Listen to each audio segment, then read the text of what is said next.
Well, among those in Hawaii most impacted by the Russian invasion is Ukraine native Katerina Amarov, who's been living in Honolulu for the last 7 years. Her brother Alexander and his wife are both members of the Ukraine army and are now fighting the Russians. Katerina, thank you so much for joining us this evening. When was the last time you talked to your brother, and how's he doing? So the last time I talked to him was yesterday, and I'm very proud of him. He has a very strong soul. 24 hours, he's on duty. He's serving my country. You have to be awful concerned about his welfare, though.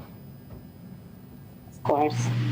And you mentioned that your brother's wife is also in the army. So do you know if they're serving together and how she's doing as well? Yes, they're serving together and they're real patriots. So that's why they decided to join Ukrainian military. From what we've been seeing, the Ukrainian resistance has been doing a lot better than many people expected.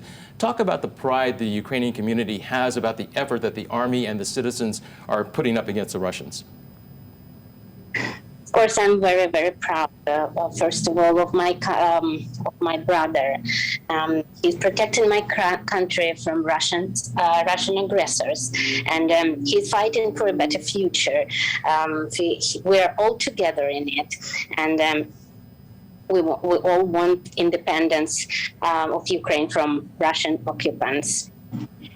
And, you know, of course, it's just emotional for everyone following the events that are happening, but you especially with family there. Talk about how emotional it's been for the past week for you. Of course, I'm desperate. Of course, I'm terrifying. I'm connected to my phone 24/7.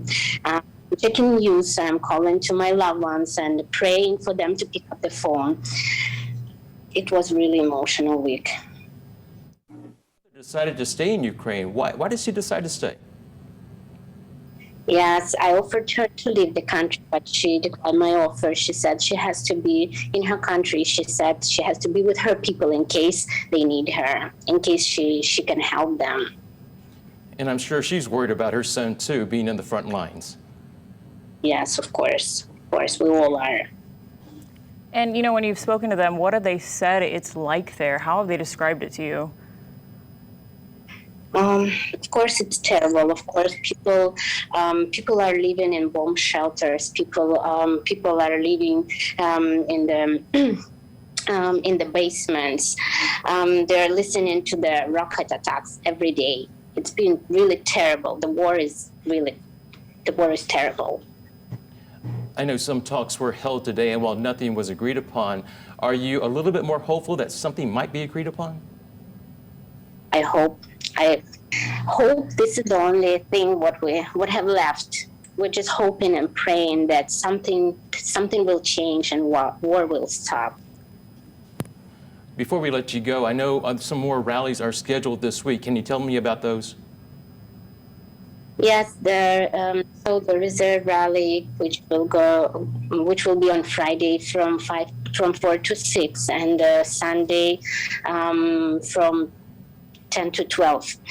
And there is a Facebook group. It's called Hawaii.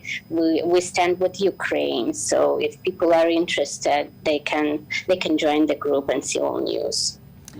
Okay, Katerina, thank you so much for your time. Of course, our thoughts and prayers are with your family back in Ukraine. Thank you so much. Thank you for joining us.